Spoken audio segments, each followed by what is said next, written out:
welcome to the Chile Today podcast. I'm Bethany Francis. And I'm Alisha Lubin. We're two broads living abroad, broadcasting from Santiago, Chile. We explore Chilean news, cultural topics, travel, business, and more. The Chile Today podcast is the first ever bi-weekly English-speaking Chilean news podcast. To learn more about the news topics you'll hear today, check out chiletoday.cl and enjoy quick updates from around the country on Instagram at Chile Today News. If you enjoy the podcast, please subscribe to the show on Apple Podcasts or wherever you listen. Also, if you're feeling generous, rate and review us and share episodes on your Instagram stories. If you'd like to hear about a certain topic, have a story to share, or would like to ask a question, contact us directly through our Instagram at Chile Today Podcast.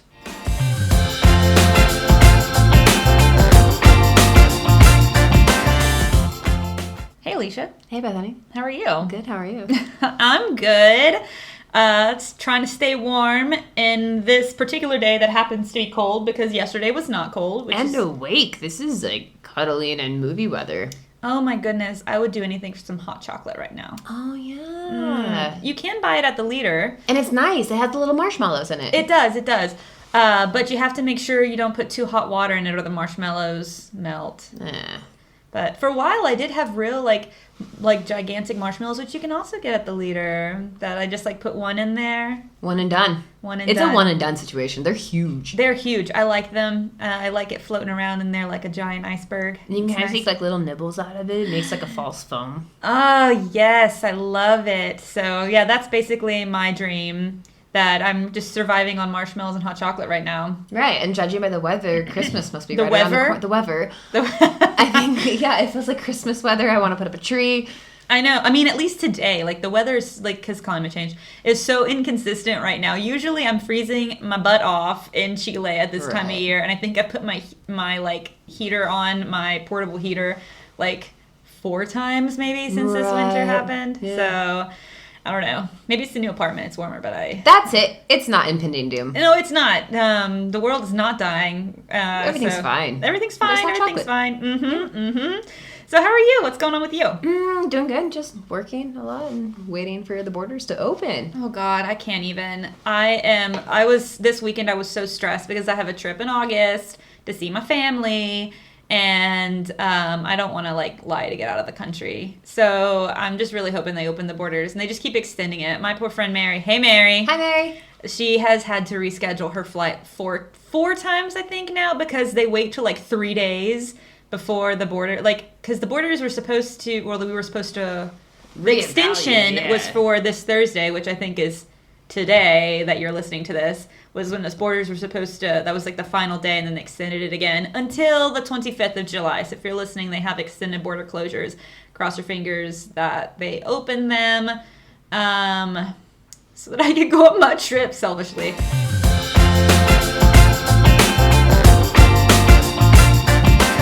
But you have some COVID updates for us, don't you?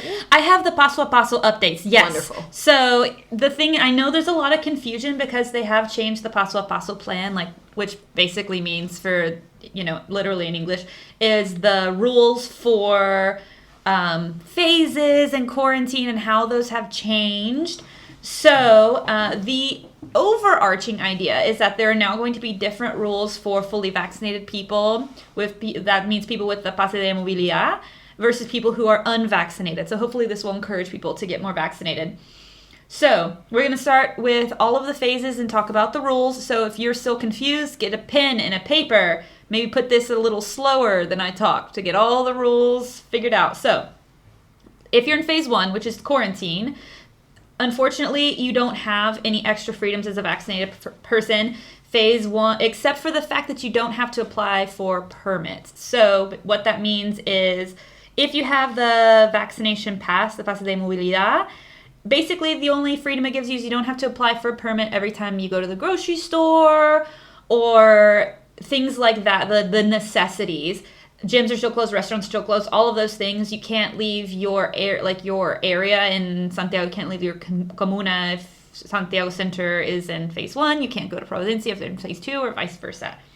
So where it really starts to get changey is in phase 2, transición, the transition phase. So if you have the mobility pass, you can travel within different regions or cities that are in phase 2 or above. If you aren't vaccinated, you can also travel, but not on the weekends. So basically, if you're vaccinated, you can travel at any day. If you're not vaccinated, you cannot travel on the weekends, but on the weekdays. So if you're vaccinated, also you can have up to 10 people in your home from Monday to Friday. On weekends, again, you can't have anyone, but from Monday to Friday, you can have up to 10 people. That goes down to 5 people if you're unvaccinated, and they say you must socially distance. Not sure how they're going to enforce that you're socially distancing in your home, but that's the rule. So for restaurants and gyms and things like that, if you have a vaccination pass, you can, what? Oh, yeah. You can, wait, what? Sorry, I'm trying to read my notes. Cut this out, give me a second. Yeah. So if you're vaccinated from Monday to Friday in phase 2, you can sit either inside or outside the restaurant. But if you're unvaccinated or you don't have your mobility pass, you can only sit outside the restaurants. Again, that's Monday through Friday. No weekends. Because again, phase 2 is basically quarantine only on the weekends. Gyms, exactly the same thing. If you're vaccinated, you can go inside gyms.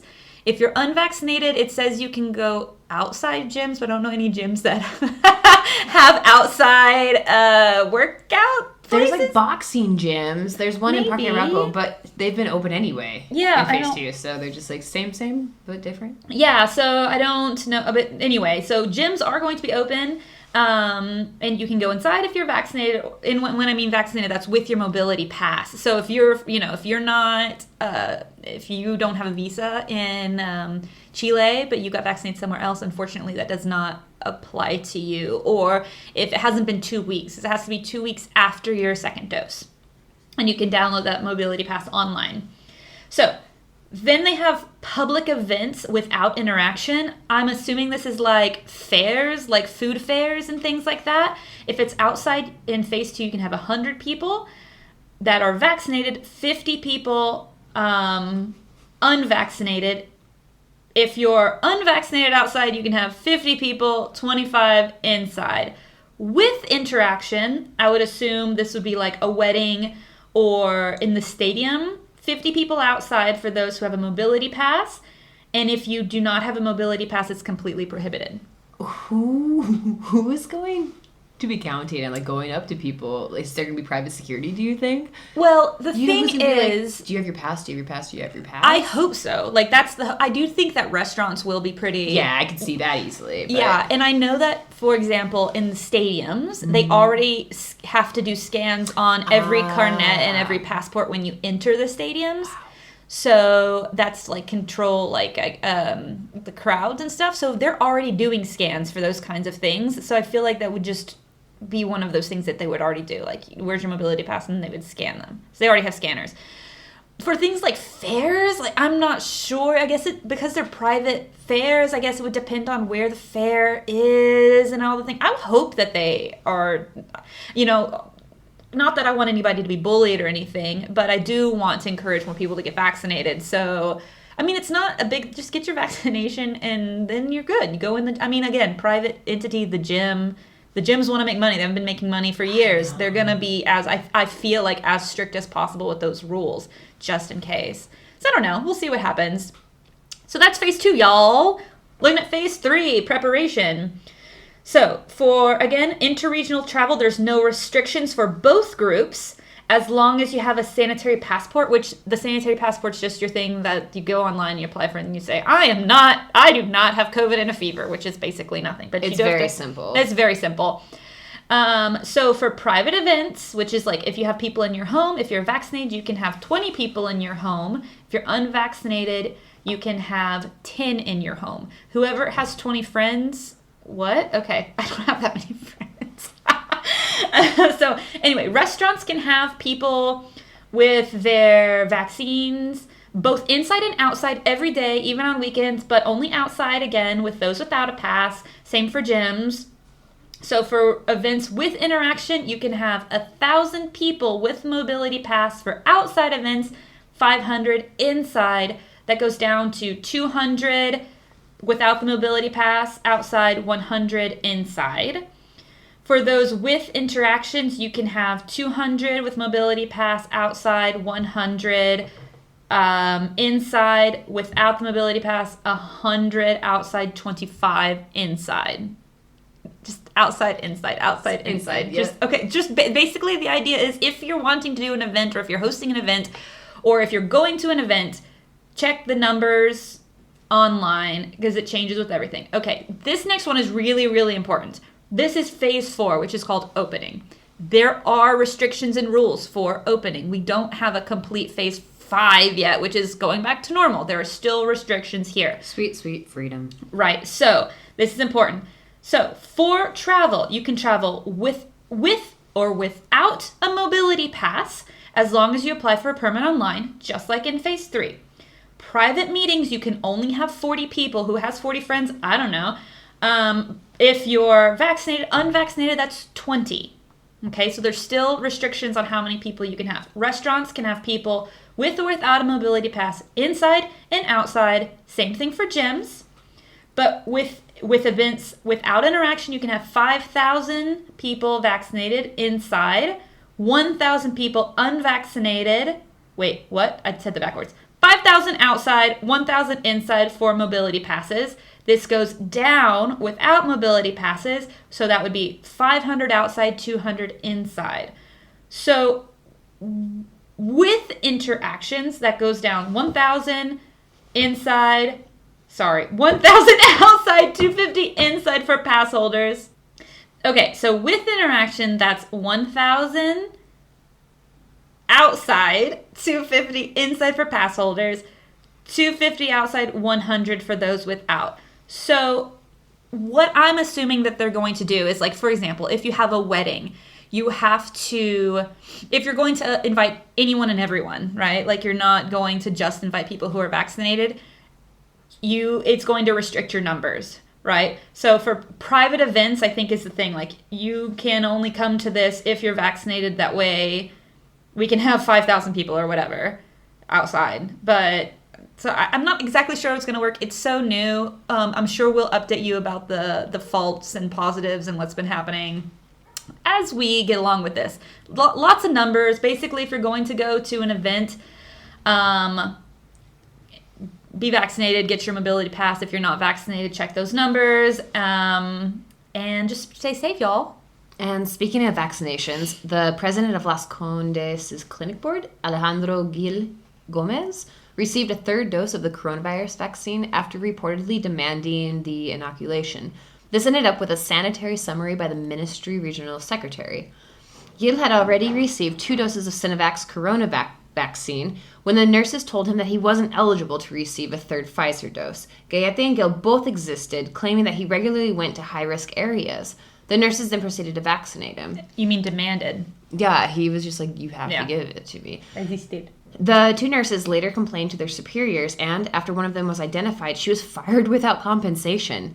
This caused the head of the outpatient department, Leticia Ortiz, who had 15 years of experience at the clinic, to quit her job in solidarity with the other nurse.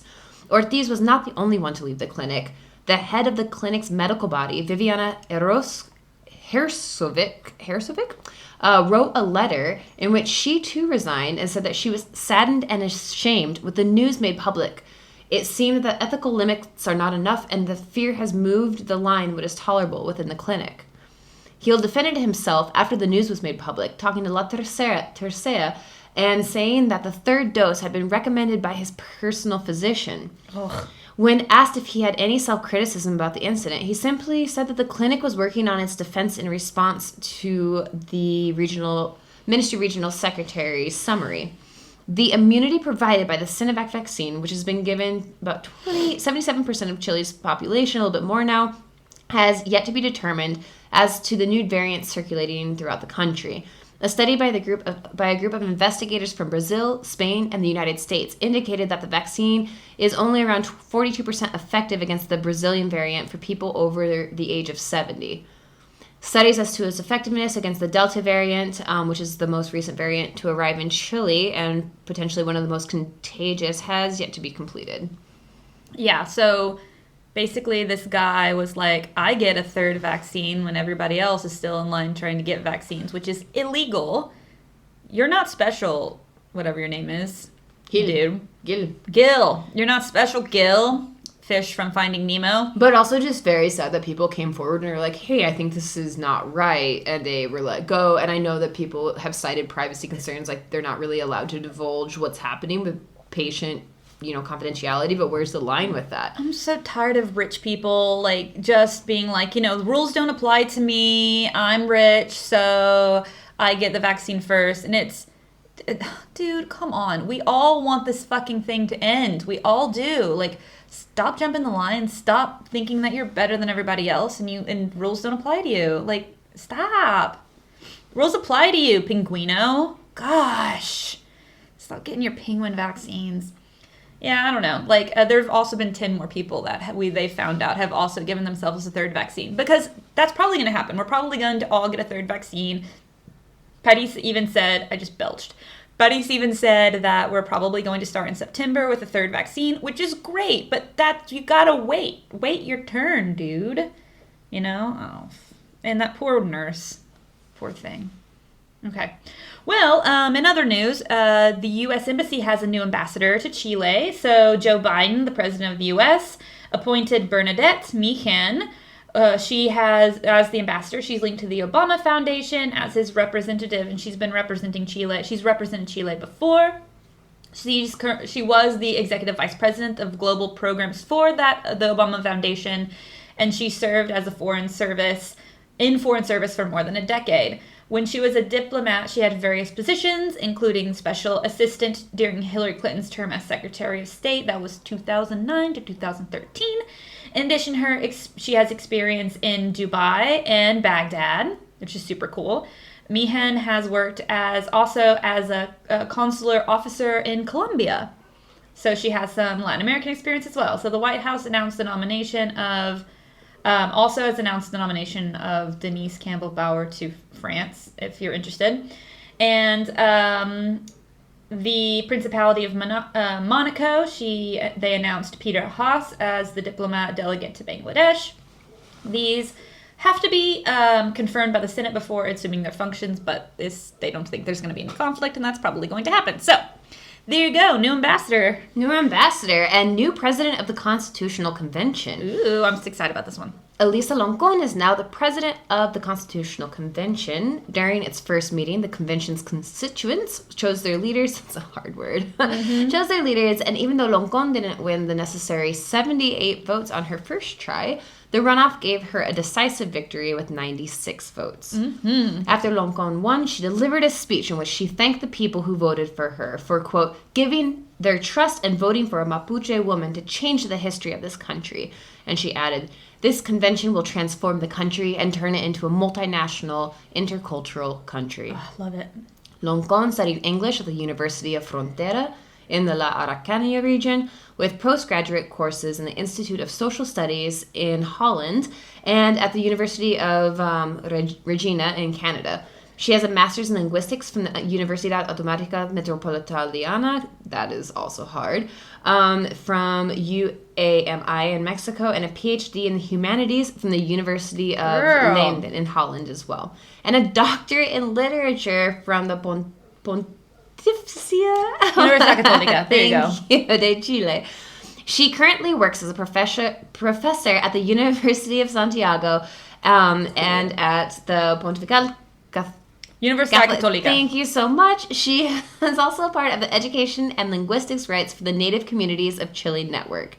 She has always been an activist for the Mapuche community, participating in different Mapuche organizations since her childhood. After completing her studies, she dedicated herself to Mapuche linguistics and rescuing native languages, which is so badass. She's amazing. She is such a badass. Like, she's been arrested. She's been, like, charged with, like, crimes as they're like, she's a terror. No, she's amazing. She is, like, so, like, queen goddess. She was also a member of the Consejo de Todas las Tierras organization that aimed to create a Mapuche state, which created the Mapuche flag in 1992.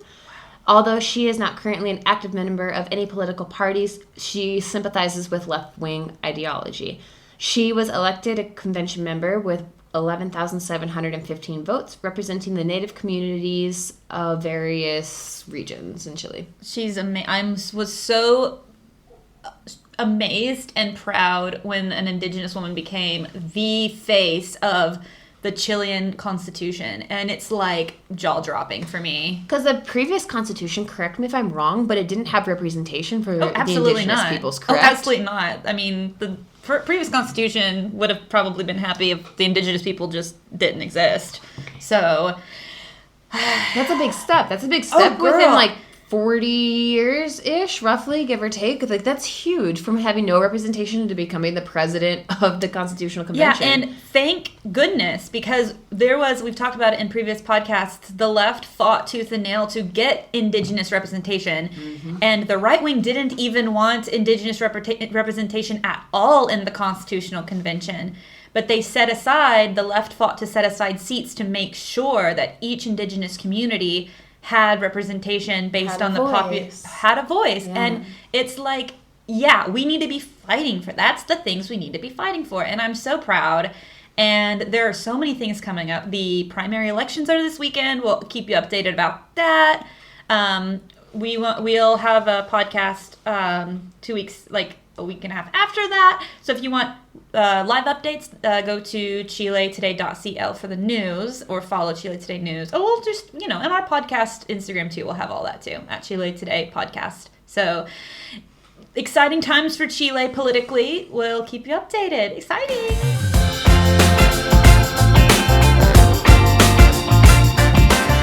Okay, y'all, we're going to be talking about 7 things that make our homes in the U.S. different from how we live in our homes here in Chile today. No, and specifically the U.S. because we've never lived anywhere else. But maybe it's similar to your home in the Canada or the U.K. or Australia. Or the Colombia or wherever you're listening from, or wherever you are from. Yeah, I mean, tell us, like, do they have these things where you come, or if you... I would love to know, like, the history of why of some of these things. So if you know why, like, what's the cultural reason why, then tell us, correct us, because we're probably going to speculate a little bit. We might have some speculations. We might speculate. So, yeah. So what you'll start, right? Yeah, I'm starting. The first thing that it was very bizarre for me was the amount of security, because, coming from a place where you leave your keys in the car and your door unlocked literally all the time, here you come and you're walking around. I was like, why are there these huge fences? Huge fences. In the neighborhood. Every house. Really Every high. house. And they all have bars, like metal bars on the windows. I couldn't figure it out. But what was like kind of cool but very shocking for me was the conserjes, like the doorman. Yep, everyone has a doorman. Everyone has a doorman. Everyone. And that in the U.S. where I was from in Colorado, like, you'd have to be pretty fancy to have a doorman. Fancy AF. Yeah, but here everybody has a doorman. Yep, I got a doorman. You got a doorman. I mean, it would be wild to live in an apartment without a doorman. Right. Like, that is the rarity. So, I mean, and the doorman does everything. Like, like just a few minutes ago, like, the doorman called up and was like, "You have a package." And I'm like, "Thank you. Can you send it up?" And, like, that's so, like, normal. Amazon's not leaving it on your front porch. Everything. No. And your friends have to sign in. Like, if your friends come over, they take down their route or their passport number. But it is kind of nice. I always feel very safe here. Yeah. I mean, you always still have to be skeptical because you don't know the doorman. You never know. But I have had friends who have, just side note, I have had friends who have had doormen, like, supposedly break in, because some people, this is just, if I were you, especially as a gringo here, because you are a target if you're going to live here, don't tell your doorman you're going on vacation, just in case, because I had a friend who did that and who, like, was like, "I'm going on, just so you know, I'm going on vacation." She came back and her apartment was robbed, and I don't remember how she found out it was her doorman, but she did. So, I mean, I would say, like, in 90% of the cases, your doorman's doing his job or her job, door person, very, very well. Especially because most apartments also have cameras in all the halls. Yeah. And in the elevators. Outside of the building. Yeah. In the building, some in your apartment. Yeah, so, I mean, still be conscientious and everything. You never know. But, yeah, we've said this before. I feel safer in Santiago than I do in a lot of places in the U.S. I would, by far. Yeah. So, Yeah, I totally agree. Security, a good thing. I'm going to talk about the kitchen because there's a lot of elements of the kitchen that I came to this country and was like, what? So some of them are products in the kitchen. These are things that are going to be, if you live in a typical, if you go and you room with Chileans, or if you go to any Chilean Airbnb or household, you're going to be like, that's weird. But it is a thing. So the first thing is every Chilean household has a tostador. Every Chilean household. And as far as I know, this is a Chilean thing. And it's a toaster, but it is not a toaster the way we would think of a toaster. It is, have you seen one of these? No. Yeah, because you haven't lived in a Chilean home. I mean, I live in Chile in a home. Right. But I 100% know that next time you go to an Airbnb, there will be one there. Okay, tell me what this is. Okay, I'm so I intrigued. can show you in a few minutes, but it's a flat piece of metal with a handle, and they put it on the stove. Yeah, and it toasts. Yeah, it toasts. Toastador. The tostador. Yes, the tostador, and it toasts their bread Evenly. Yeah, It is a preferred method of mine. Now that you're mentioning all of this, it's kind of nice. I would prefer an actual electric toaster, but my boyfriend scoffs anytime I suggest it. But also, what I've noticed is my boyfriend laughs at me, and we didn't. I didn't notice this until he pointed it out. But because I'm a gringo, I toast both sides of my bread. Yeah. Because an electric toaster is going to toast both sides of your bread. You can't leave one untoasted. Right. My boyfriend thinks that's weird. Why is that weird? Because in the tostador, they only toast one side. And then they take it off the fire. Well, it's because of the marraqueta. Yeah, I was just going to say that. Sorry. And the reason for that is because for a lot of their breads, they're rounded. Like the batido marraquetas, they're rounded on one side, so they only toast one side. Also, something I've noticed, Chileans like to burn their toast. Oh, it's you good noticed for that? you. My grandpa did that. Is it good for you just saying that? My grandpa said that. Yeah. Because also, with bread, just another comment is that I don't believe in is with the marraqueta, with certain types of buns, they take out the center of the bun because they're like, it's less healthy. I'm like, more bread is less healthy, but the toasted part can't be, unless there's a chemical reaction. Are you a scientist? Are you a bread scientist out there? Bread But scientist? I feel like there can't be a health difference between toasted and that doesn't make any sense. More iron or fiber or something with the char? Stay tuned for part 2 on Chilean toast. But okay, so other things that you might see in the kitchen are traperos. These are cloths you put over your broom to mop. They don't really, and by they I mean the majority of Chilean households don't use mops here. They use their broom and they put a cloth called a trapero over their broom to mop their houses. That is what they use. You will see that, and I thought this was really weird when I first came here, and now it's just a normal part of my life. Do you have a mop in your home? I have a mop. Yeah. I have a spin mop. Girl, you fancy. It's from Costco. Oh, yeah, it sounds like it. But no, the trapero is the way, and then they just take it out and they wash it, and then that's how you mop your home. And again, they use, for the tostador, tostador, I can't remember.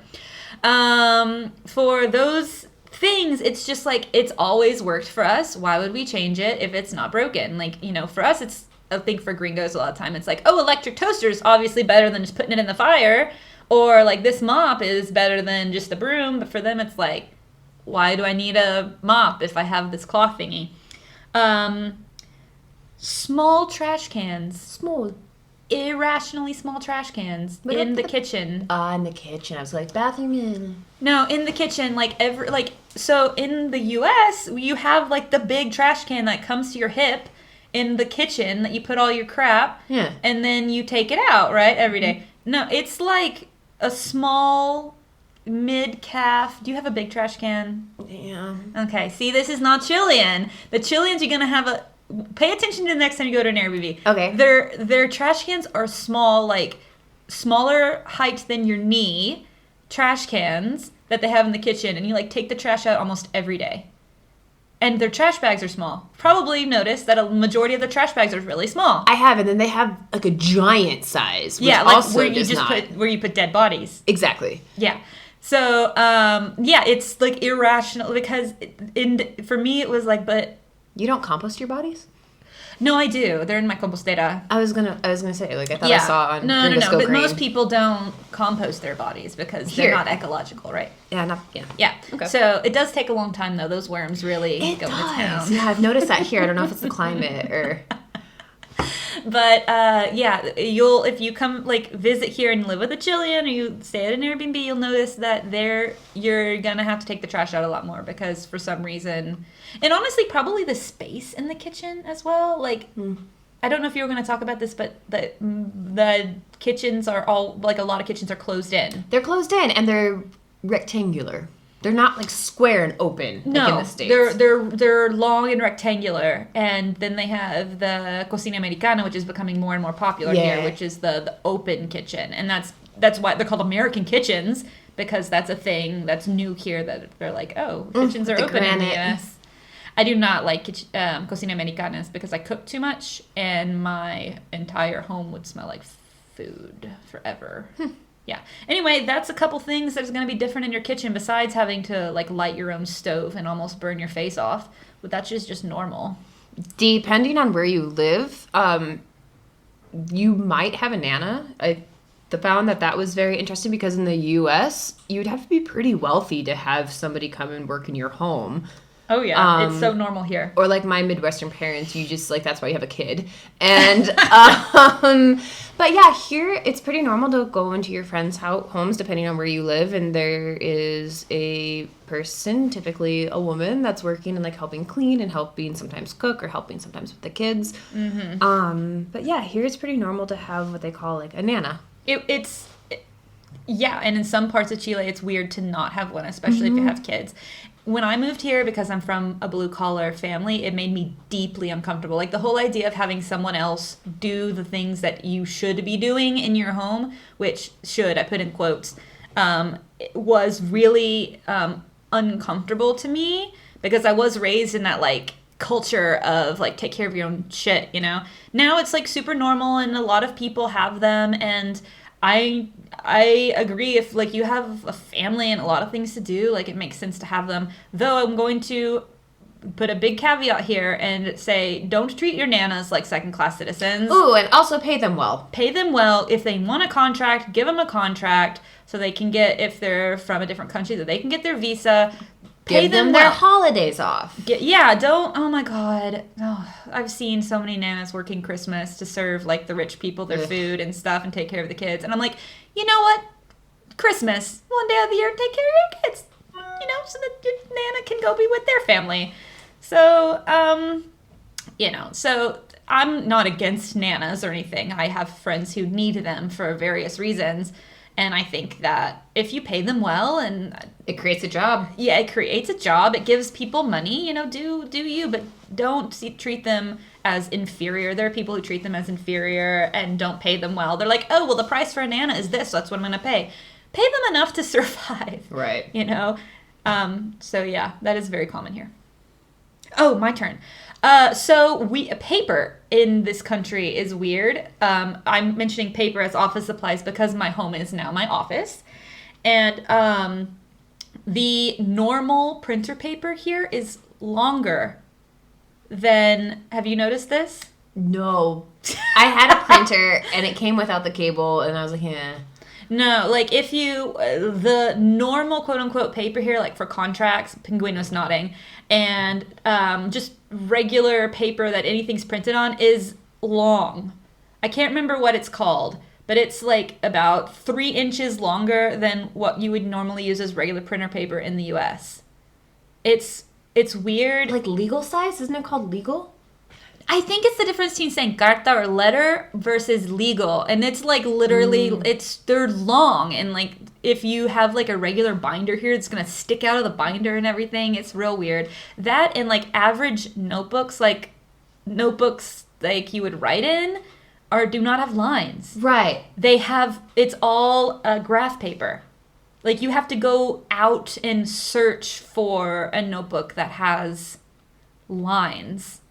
And that's weird for me, obviously, because in the U.S. you can also like probably haven't noticed, but they don't sell like packets of lined paper. It's nowhere. No, or even graph paper. Casa Ideas has some great options for inexpensive office supplies that are more quote unquote normal. But if you go to like Leader or Jumbo, it is very difficult to find what we would deem as like normal office supplies. Like you're saying, like, where's the paper? Yeah, you can get like reams, is that what you call them, of printer paper, and you can get like the quote unquote like what we're more associated with, the size of paper. Right. But and you can do that, but it's going to be harder at just a regular grocery store. Also, if you're not at like a big grocery store, sometimes you have to go to a pin store to buy pins.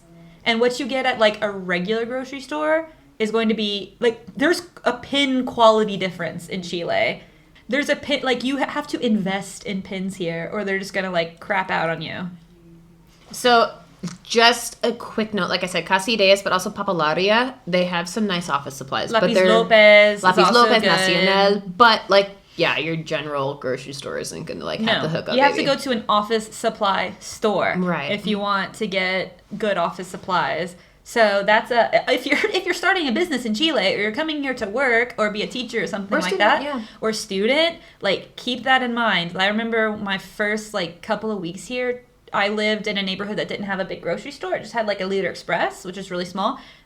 I had to walk around the neighborhood for a pin store to find pins, and then I was just like, I'm just gonna buy the cheapest thing. And within like a week, they stopped working, and I was like, okay, maybe it's a fluke. No, you got to invest in pins here. It's a thing. I don't have a lot to say about this next one, but if you don't live in a newer apartment building, or even a newer home, I hope you like wood. There's just... Girl, I love wood. So, okay. I did set you up for that. I'm sorry. But there's a lot of wood in the apartment, like wooden accents, and the doors are wooden. But when you get here, you'll understand, like, if you go see even a slightly older Airbnb, there's just wood everywhere.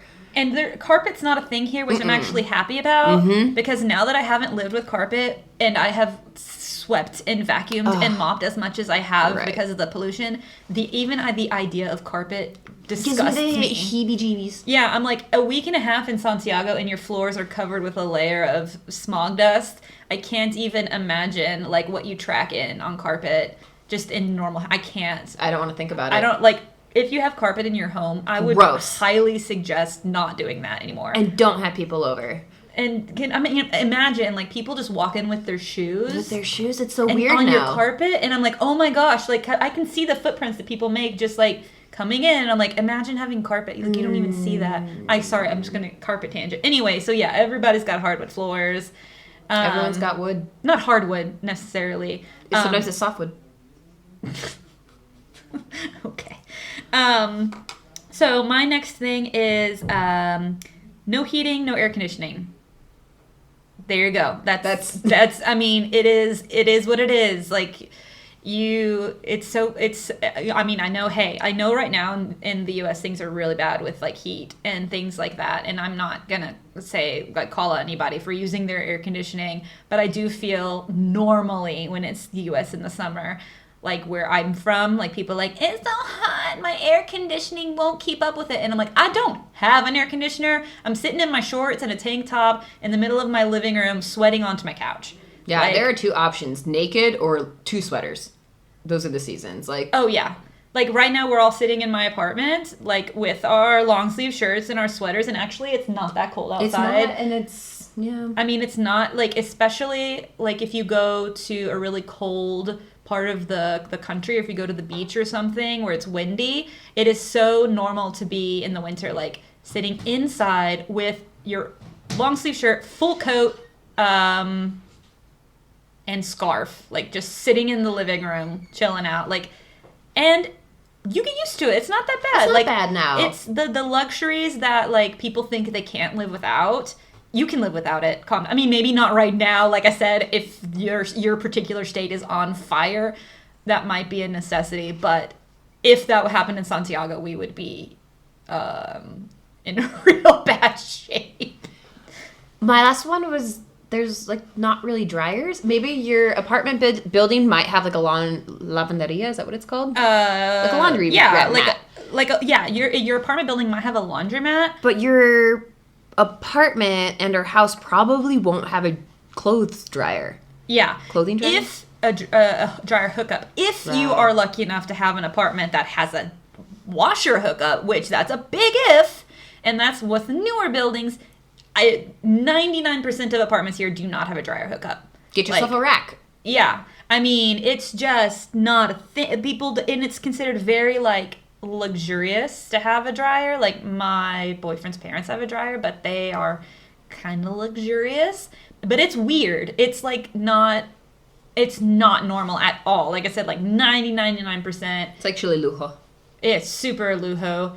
I mean, and so everybody dries their clothes on a rack, and on days like today, I have clothes drying. They probably won't be dry for 3 days, so you have to, like, plan ahead. I'm like, I need that shirt for this thing I'm doing. In 2 weeks. And I'm just gonna wash it right now. Wash it now. Yeah. Hey, in the summer, things dry pretty fast because lickety split. Yeah, because we don't have a humid summer. We have very dry heat, so things dry within a day in the summer. But in the winter, it's like we should put these in the living room right next to our TV so that they'll dry in time. Again, luxuries that you sort of forget about until we started thinking about this podcast and being like, oh yeah, that's a thing I used to have. I rented a cheap apartment that was like 40 years old in the U.S. and it had a washer and dryer hookup. And an electric toaster. Oh my goodness. And no bars on the window. Yeah, and it actually came with its own fridge. I didn't have to buy my own fridge when I moved into an apartment, which is the thing. Like, a lot of times you have to bring your own fridge, bring your own stove. Like, that's, if you're planning to move to Chile, keep that in mind when you're looking for houses or That'll apartments. add to those expenses real quick. Yeah, because you're going to be moving into zero. It's not going to include, most ones are not going to include a stove, a fridge, anything like that. So keep that in mind, my friends. Also to keep in mind, Bethany, we have a little virtual event coming up. We have an event. We're going to do a virtual trivia night. So international friends, you can participate. You can also win prizes. Don't think you can't win prizes on this virtual trivia night. We will make sure you win something if you win. We're going to have 5 rounds of virtual trivia. We're going to give you more info on that. Follow our page at Chile Today Podcast. It's going to be so much fun. We're going to be there. We're going to meet you. We're going to chat. We're going to do all sorts of things. You might even get to see Pinguino in real life. He's an adorable penguin. We will put more info up on our Instagram at Chile Today Podcast. We love you guys so much. Hope everybody's staying safe. Yes, and when in doubt, Gringo out. Bye.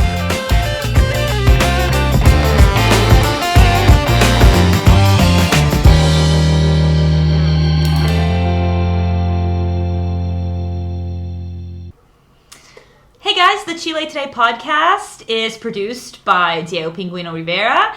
It is written by Alisha Lubin and Bethany Francis in conjunction with ChileToday.cl. Hope you enjoy.